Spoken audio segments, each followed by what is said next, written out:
ఓం సాయిరామ్ శ్రీమాత్రే నమః. అందరికీ నమస్కారం అండి. అందరూ కూడా సుఖంగా సంతోషంగా ఎప్పుడూ కూడా ఆనందంగా ఉండాలి అని చెప్పి మనస్ఫూర్తిగా కోరుకుంటూ ఈరోజు వీడియో అయితే స్టార్ట్ చేస్తూ ఉన్నాను. ఈరోజు ఆ సందేశం ఏంటి అంటే కనుక, తల్లి ఆఖరి అవకాశం, మళ్ళీ మళ్ళీ నేను నీకు చెప్పను. ఇది నీ భర్త గురించి నీకు మాత్రమే తెలియాల్సిన రహస్యం. జాగ్రత్త పడు. ఒంటరిగా మాత్రమే విను. ఎందుకు ఒంటరిగా వినమని నేను చెప్తూ ఉన్నాను అంటే, నువ్వు వీడియోని చివరి వరకు చూస్తేనే అర్థమవుతుంది. కానీ నువ్వు మాత్రం ఖచ్చితంగా నీ యొక్క జీవిత భాగస్వామి గురించి ఈ యొక్క రహస్యాన్ని తెలుసుకోకపోతే జీవితంలో నువ్వు చాలా వరకు కూడా నష్టపోతావు అని చెప్పి ఏదో తెలియని సందేశం ఈరోజు మన ముందుకు తీసుకొచ్చారు కదండి. మరి సందేశం వినే ముందు తప్పకుండా దానిలో ఉన్నటువంటి పరమార్థాన్ని మనకు అర్థం అవ్వాలి అంటే మనం వీడియోని ఎక్కడ కూడా స్కిప్ చేయకుండా చివరి వరకు చూస్తేనే కదా మరి అర్థమవుతుంది.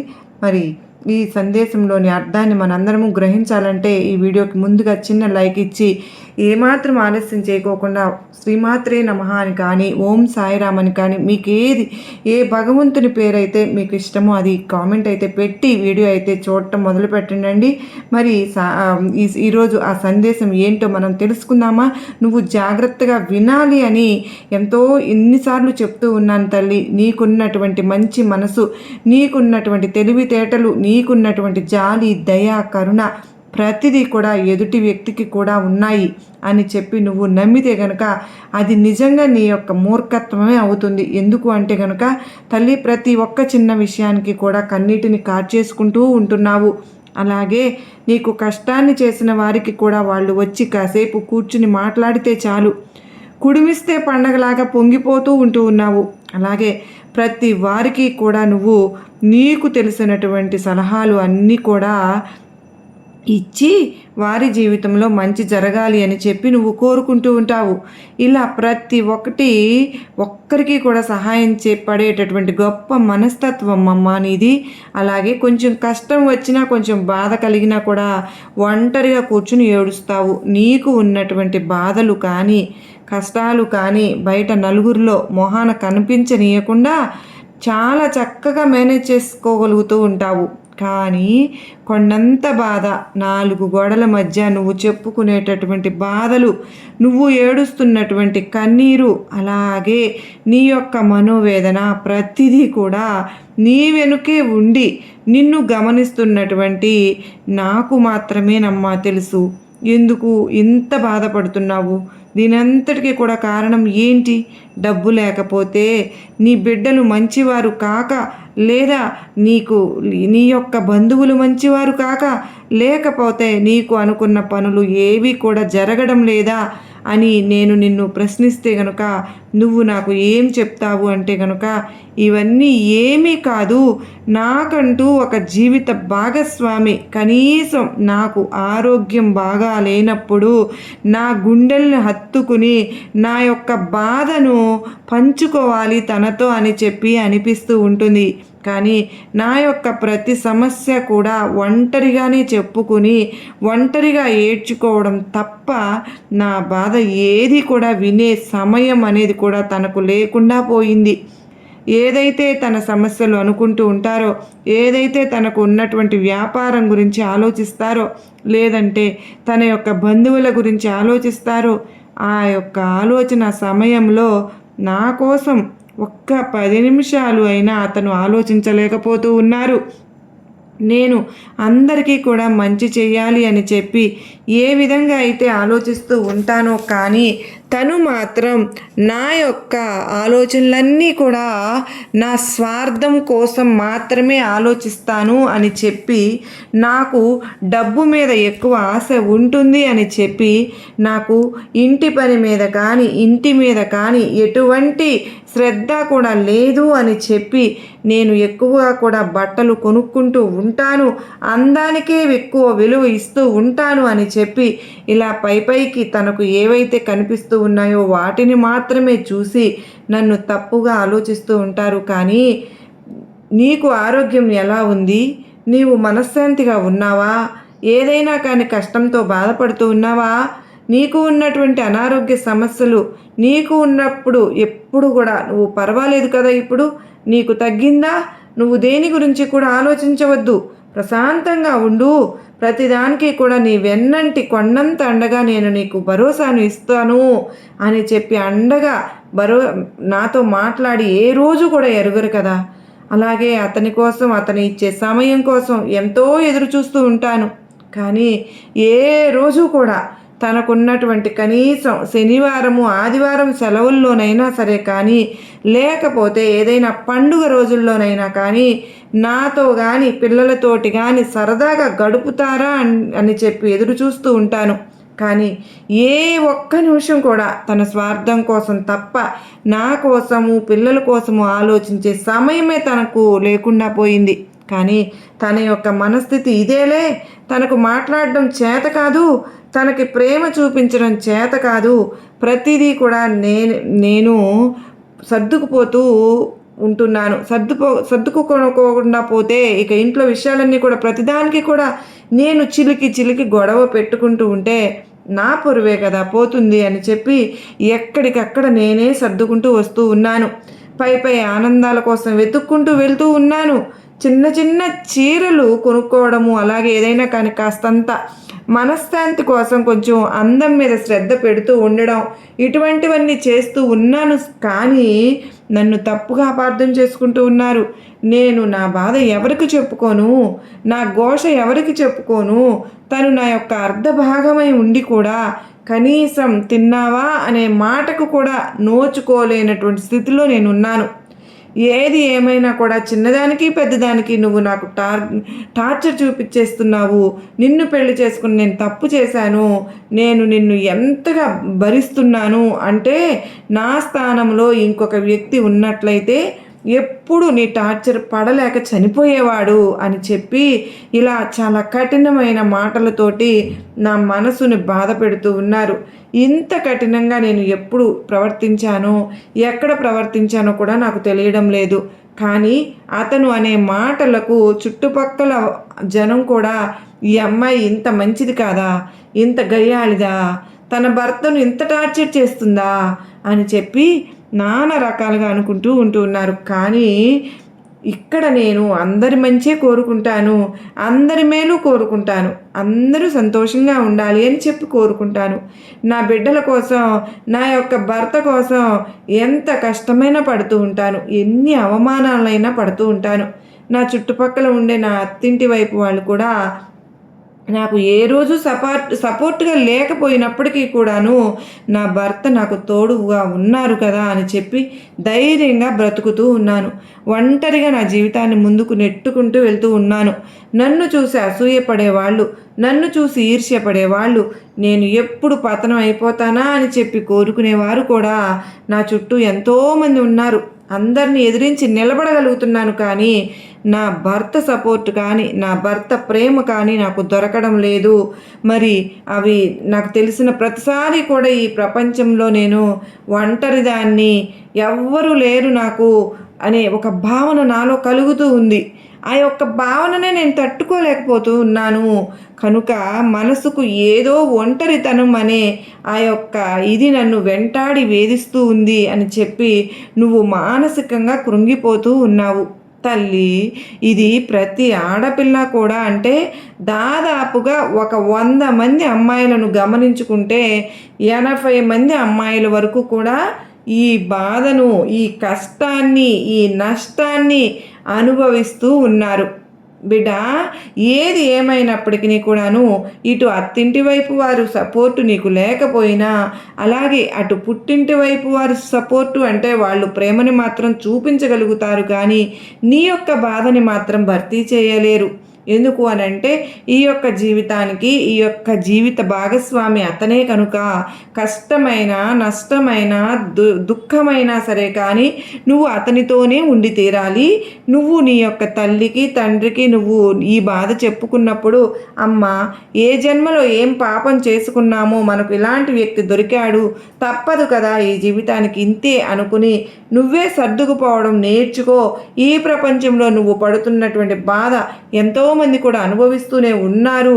కళ్ళు ఉండి కూడా గుడ్డిదానిలాగా, చెవులు ఉండి కూడా చెవిటిదానికి లాగా, నోరు ఉండి మోగదానికి లాగా బ్రతకడం నేర్చుకో. అన్నీ కూడా అవే సర్దుకుపోతాయి. నీకోసం అన్నీ కూడా అవే సర్దుకుంటాయి. నీకోసం కాకపోయినా కానీ, నీ బిడ్డల కోసమైనా కానీ, నీ జీవితంలో నువ్వు ముందు అడుగు వేయక తప్పదు అని చెప్పి నిన్ను ఈ మాటలతోటి ఓదారుస్తారు తప్ప నీ మనసులోని బాధను మాత్రం ఎవ్వరు కూడా తీర్చలేరు. అయితే నీ తల్లి తండ్రి నీకు చెప్తున్నటువంటి మాటలు ఏవైతే ఉన్నాయో, అంటే మంచి నేను కూడా నీకు ఒక స్థానంలో ఉండి నీకు అవే మాటలు నేను కూడా చెప్పబోతున్నాను.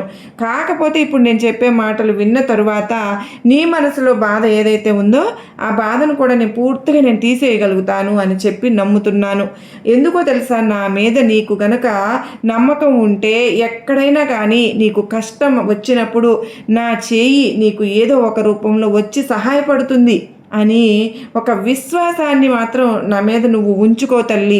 ఎందుకు అంటే కనుక బిడ్డ, ఎప్పుడైనా సరే కానీ ఓర్పుతోటి ఎవరైతే ఉంటారో, ఎవరైతే కష్టం చేస్తారో, ఎవరైతే నిరంతరం శ్రమిస్తూ ఉంటారో వారు పడిన కష్టానికి విలువ ఉంటుంది, వారు పడిన శ్రమకు విలువ ఉంటుంది, వారు పడిన బాధకు కూడా ప్రతిఫలం ఉంటుంది. ఎందుకు ఈ మాటలు నేను చెప్తూ ఉన్నాను అంటే కనుక ఈరోజు నువ్వు కష్టాలు పడవచ్చునేమో కానీ, ఈ జీవితానికి నువ్వు కష్టాలు పడవచ్చునేమో కానీ నీ మనసుని సంతోషంగా ఉంచుకోగలిగే అవకాశం కూడా నీ చేతిలోనే ఉంది. ఇక్కడ నువ్వు నీ యొక్క తల్లి కడుపులో జన్మను ఎత్తుతున్నప్పుడు నీకు నీ నుదుటిన ఆ బ్రహ్మ ఈ వ్యక్తే నీ జీవిత భాగస్వామి అవుతారు అని చెప్పి ముందే రాసి పెడతారు. కనుక నువ్వు ఏ జన్మలో చేసుకున్నటువంటి కర్మాను ఫలితమో కానీ ఈ జన్మలో ఈ యొక్క మానసిక వేదనను అనుభవిస్తూ ఉన్నావు. కష్టమైన నష్టమైన, సుఖమైన దుఃఖమైన, ఏది ఏమైనప్పటికీ కూడాను ఈ జీవితం ఇలా ముందడుకు వెయ్యవలసిందే అన్న తప్పకుండా ఎక్కడా కూడా నువ్వు నీ జీవితం నువ్వు తన యొక్క ఆ యొక్క మానసిక స్థితి అంటే నీ యొక్క భర్త మానసిక స్థితి ఏదైతే ఉందో అది నువ్వు ఇంచి కూడా మార్చలేవమ్మా. ఎందుకు ఇంత గట్టిగా నేను చెప్తున్నానో తెలుసా, అంటే నీకు పెళ్ళై ఎన్ని సంవత్సరాలు అయింది, మొదట్లో తన యొక్క అలవాట్లు ఏంటో, తన యొక్క మానసిక స్థితి ఏంటో నువ్వు తెలుసుకోలేకపోయావు. కానీ ఇప్పుడు నీకు పూర్తిగా తెలిసిపోయింది కదా అతని వ్యక్తిత్వం గురించి. కానీ ఆ యొక్క వ్యక్తిత్వాన్ని మార్చడానికి ఎన్నో రకాలైనటువంటి మాటలు చెప్పావు, ఎంతమంది చేతో చెప్పించావు, ఒంటరిగా ఉన్నప్పుడు చెప్పావు, 10 మందితో కూడా చెప్పించావు. ఇంత మార్పు నువ్వు చూడగలిగావా చెప్పు. కనుక తన మనసులో తనకంటూ మారాలి, నేను అన్న ఉద్దేశం తనకు కలగాలి తప్ప నువ్వు మాత్రం నీ యొక్క మాటలతోటి కానీ, లేదంటే నీ యొక్క కోపంతో కానీ, నీ యొక్క కన్నీటితోటి కానీ, నీ యొక్క అలకలతోటి కానీ ఏది కూడా మార్చలేవు. నువ్వు మారాలి. ఇక్కడ నేను చెప్పేది నిజం తల్లి, నువ్వు మారాలి. నువ్వు ఎందుకు అతని కోసం అంతగా ఆలోచించాలి? నీ యొక్క మానసిక స్థితిని ఎందుకు నువ్వు ఇంత క్షోభ పెట్టుకోవాలి? ఎందుకు నువ్వు పదే పదే అతని ఆలోచనలతోటి నీ యొక్క ఆలోచన, నీ యొక్క సమయాన్ని, నీ యొక్క మనస్సుని, నీ యొక్క ఆరోగ్యాన్ని వృధాగా పాడు చేసుకోవాలి? బిడ్డ, నేను ఏమి చెబుతూ ఉన్నానో జాగ్రత్తగా విను. ఇక్కడ ఏది శాశ్వతం కాదు. నువ్వు అతని మీద అంత ప్రేమ పెట్టుకున్నా నువ్వు చనిపోయినప్పుడు నీతో పాటు అతను చనిపోడు. అలాగే ఒకవేళ అతను చనిపోయినా అతనితో పాటు నువ్వు చనిపోవు. నేను చెప్తున్నవన్నీ కూడా నీ మనసుకు కష్టాన్ని కలిగిస్తూ ఉన్నా ఇవే వాస్తవాలు తల్లి. కనుక నువ్వు మారు, నీవు సంతోషంగా ఉండే మార్గాన్ని ఎంచుకో.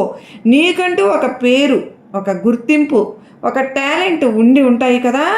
నువ్వు ఎందులో అయితే సామర్థ్యంగా పని చేయగలుగుతావో ఆ పని మీద నువ్వు శ్రద్ధను పెట్టు. నువ్వు ఆరోగ్యాన్ని అనవసరంగా ఆలోచనలతోటి పాడు చేసుకుంటూ ఉన్నావు. ఎప్పుడైతే నువ్వు సంతోషంగా సగం బలం అని తెలుసుకోగలుగుతావో నీకున్నటువంటి అనారోగ్య సమస్యలన్నీ కూడా తగ్గిపోతాయి.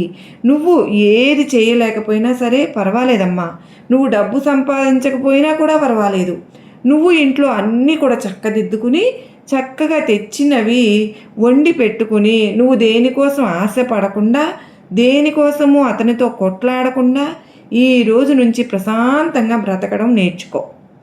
బిడ్డ, ₹1,00,00,000 ఉన్నవాడు కూడా ఏదో ఒక అనారోగ్య సమస్యతోటి బాధపడుతూ ఉంటాడు. ఈ భూమి మీద ఉండే ప్రతి జీవికి కూడా, ప్రతి ఒక్కరికి కూడా ఏదో ఒక సమస్య ఉంటుంది. అలాగే నీకు కూడా ఒక సమస్య ఉంది. ఈ సమస్య జీవితం అని చెప్పి అనుకోకూడదు. ఒక తెల్లటి కాగితం మీద ఒక పెన్నుతోటి ఇంకు చుక్క పెడితే మనిషి దృష్టి అంతా కూడా నల్లటి చుక్క మీదే పడుతుంది. కానీ చుట్టూతా ఉండే ఈ తెల్లదనం గురించి ఎవ్వరూ ఆలోచించరు. కానీ నువ్వు ఆలోచించు. ఈ యొక్క చుట్టూ ఉండే ఆ తెల్లదనం అంతా చాలా స్థలాన్ని ఆక్రమించుకుని ఉంటుంది. ఆ స్థలంలో నువ్వు ఎంత సంతోషంగా బ్రతకవచ్చో, ఎంత ఆనందంగా బ్రతకవచ్చో. చక్కగా నీ పిల్లలను చూసుకో, నీ బిడ్డలను చదివించుకో, కాసేపు హాయిగా టీవీ చూసుకో, కాసేపు ధ్యానం చేసుకో, కాసేపు దేవుణ్ణి ఆరాధన చేసుకో, కాసేపు నీకు ఇష్టమైన దైవాన్ని స్మరించుకో, రోజు దీపారాధన చేసుకో, నీకు ఇష్టమైన వాళ్ళతోటి మాట్లాడుతూ ఉండు, నీకు సంతోషం కలిగించే స్థానానికి వెళ్ళు, నీకు ప్రశాంతంగా ఉండే స్థానాన్ని ఎంచుకో, హాయిగా బ్రతుకు, విలువ తెలుసుకుని బ్రతుకు. అతనే నీ జీవితం కాదు తల్లి. ఖచ్చితంగా నీకు మంచి రోజులు వస్తాయి. కానీ నీ భర్త గురించి నువ్వు ఈ రహస్యాన్ని తెలుసుకుని తీరాలమ్మా. అదేంటో తెలుసా? నీ యొక్క మాటలతోటి కానీ, చేష్టలతోటి కానీ, అలకలతోటి కానీ అతనిలో నువ్వు ఇంచి మార్పును కూడా తీసుకురాలేవు. అతనితో గొడవలు పడడం వల్ల నీ చుట్టూ ఇళ్ళ పక్కల ఉండే జనం కూడా ఈ అమ్మాయి రోజు అబ్బాయిలతోటి గొడవ పడుతుంది అబ్బాయితోటి అని చెప్పి చెప్పుకొని నీ కుటుంబం మీద నలుగురు దృష్టిలో నీకు విలువ లేకుండా పోతుంది. నీ బిడ్డలకు విలువ లేకుండా పోతుంది. కాపురం అంటే గుట్టుగా చేసుకోవాలి తల్లి. కష్టం, నష్టం, సుఖం, సంతోషం ప్రతిదీ గుట్టుగా చేసుకోవాలమ్మా. గుట్టుగా ఉండాలి. 4 గోడల మధ్యనే ఉండాలి. కనుక చిలికి గాలి వాన చేసుకునే ప్రయత్నం చేయవద్దు. నీకు 2 బిడ్డలు ఉన్నారు. ఆ బిడ్డల భవిష్యత్తు గురించి ఆలోచించి అయినా కానీ నోటిని అదుపులో పెట్టుకునే ప్రయత్నం చెయ్యి. నీవు నీ మాటలతోటి ఏది మార్చలేవు అనే సత్యాన్ని గ్రహించు. కనుక మనసును ప్రశాంతంగా ఉంచుకునే మార్గాలను ఎంచుకో. నీ తల్లి తండ్రి ఏదైతే చెబుతూ ఉన్నారో ఆ బాటలో నడిచే ప్రయత్నం చెయ్యి. మానసికమైనటువంటి సంతోషం యొక్క మానసికమైనటువంటి శరీరంలో జరిగే అనేక రకాలైనటువంటి మార్పులను, అనేక రకాలైనటువంటి అనారోగ్య సమస్యలను దూరం చేసి నీవు ఆరోగ్యంగా, ఆనందంగా, పుష్టిగా ఎప్పుడు కూడా ఎవరి కింద తల వంచకుండా నీ పనులు నువ్వు చేసుకోగలిగేలాగా చేస్తుంది. మరి నీ బిడ్డలకు నీ భర్త అంటే మాకు మా తండ్రి ఉన్నాడు అనే ధైర్యం కంటే కూడా మా తల్లి ఉంది, మా అమ్మ ఏదైనా కూడా మాకు కొండంత అండగా ఉండి వెనుకడుగు వేయనివ్వకుండా ముందడుగు వేసేలాగా మాటలతోటైనా కానీ నన్ను ప్రోత్సహిస్తుంది అనే ధైర్యాన్ని వాళ్లకు ఇవ్వు. అలాగే ఎప్పుడైనా సరే ఏనుగంత తండ్రి కంటే కూడా ఏలికంత తల్లి ఉండాలి బిడ్డలకు. కనుక నీ బిడ్డలకు నువ్వే అన్నీ అన్న విషయాన్ని గుర్తుంచుకో. ఇక నుంచి పిచ్చి ఆలోచనలన్నీ మానివేసి మనసుని ప్రశాంతంగా ఉంచుకుంటూ ఏదైనా ఒక పని చేసుకోగలిగితే గనక ఆ పనిలో నీవు ఏ విధంగా మొదలు పెట్టాలో ఆలోచించుకుని నువ్వు ₹1 సంపాదించుకోగలిగితే దాని మీద దృష్టి పెట్టే ప్రయత్నం అయితే చెయ్యి బిడా. ఇదంతా కూడా ఎందుకు చెప్తున్నాను అంటే నీ మంచి కోసమే చెప్తున్నా. ఎందుకంటే నేను కోరుకునేది అదే. కనుక నేను నీకు నా బలాన్ని అందిస్తున్నాను, నా శక్తిని నీకు అందిస్తున్నాను. ఈ రోజు నుంచి మనసును ప్రశాంతంగా నువ్వు ఉంచుకోవాలి, తెల్లటి కాగితంలాగా ఉంచుకోవాలి. ఎవరి గురించి ఆలోచించవద్దు. నలుగురు ఏమనుకుంటారో అని ఆలోచించుకో. నువ్వు చేయాలనుకున్న పనులు చక్కగా చేసుకో. నీ యొక్క మాట తీరులో కానీ, నీ యొక్క బాడీ పర్సనాలిటీలో కానీ, నీ యొక్క కళ్ళల్లో కానీ, మాటల్లో కానీ ప్రతి దాంట్లో కూడా ధైర్యం ఉండాలి. నువ్వు ఇక్కడ నేను తగ్గమన్నాను అని చెప్పి నువ్వు బలహీనంగా ఉండి లొంగిపో అని నేను చెప్పడం లేదమ్మా. కాకపోతే గొడవలు వద్దు అని తెలుసుకో చాలు. అర్థమైంది కదూ అని చెప్పి రోజు చాలా చక్కటి సందేశాన్ని మనకు అందించారు కదండి. మరి ఈ సందేశంలో ఎంతో గొప్ప ఆంతర్యం దాగి ఉంది. మనం అర్థం చేసుకోవాలి. కానీ ఈ సందేశం మీ అందరికీ కూడా నచ్చింది, అర్థమైంది, గొప్ప నమ్మకాన్ని, ధైర్యాన్ని కలిగించింది అని నేను భావిస్తున్నాను. మీకు కూడా అర్థమైంది అని చెప్పి అనిపిస్తే కనుక ఈ వీడియోకి ఒక లైక్ అయితే ఇవ్వండి. కింద కామెంట్ సెక్షన్లో ఓం సాయిరామ్ కానీ, శ్రీమాత్రే నమః అని కానీ టైప్ చేయండి. మొదటిసారి మన ఛానల్లోకి వస్తే కనుక సబ్స్క్రైబ్ చేసుకోండి. రేపు మరో చక్కని సందేశంతో కలుసుకుందానని అంతవరకు అందరికీ కూడా మన అమ్మవారి బాబావారి ఆశీస్సులు ఎల్లకాలం మన కుటుంబ సభ్యులందరిపైన ఉండాలని నేను కూడా మనస్ఫూర్తిగా కోరుకుంటూ ఉన్నాను ఫ్రెండ్స్. నిజంగా ఈరోజు అందరూ అని కాదు కానండి, కొంతమంది మాత్రం ప్రతి చిన్న విషయానికి కూడా అతిగా స్పందిస్తూ ఉన్నారు. సరే, అతిగా స్పందించడం బాగానే ఉంటుంది, కానీ దానినే మనసులో పెట్టేసుకుని రోజులు తరబడి బాధపడిపోతూ ఉంటారు. చివరికి డిప్రెషన్లోకి వెళ్ళిపోతూ ఉన్నారు. అది చిన్న సమస్య అయినా సరే, పెద్ద సమస్య అయినా సరే కానీ తట్టుకోలేకపోతున్నారన్నమాట. దానికి కారణం ఏంటి అంటే ఎక్కువ ఎక్స్పెక్టేషన్స్ పెట్టుకుంటున్నారు. ఆ ఎక్స్పెక్టేషన్స్ అన్ని రీచ్ అవ్వకపోతే మనోవేదనకు గురి అవుతున్నారు. ఇలా రోజులు తరబడి మానసిక స్థితి సరిగ్గా లేకపోతే ముందు చేయవలసింది ఏంటో తెలుసండి, కౌన్సిలింగ్కి వెళ్ళాలి. దీనికి మనం ఏమి బాధపడవలసిన అవసరం లేదండి, సిగ్గుపడాల్సిన పని లేదు. ప్రతి ఒక్కరూ ధైర్యంగా ఉండాలని మనస్ఫూర్తిగా కోరుకుంటూ సర్వేజన సుఖ్నో భవంతు.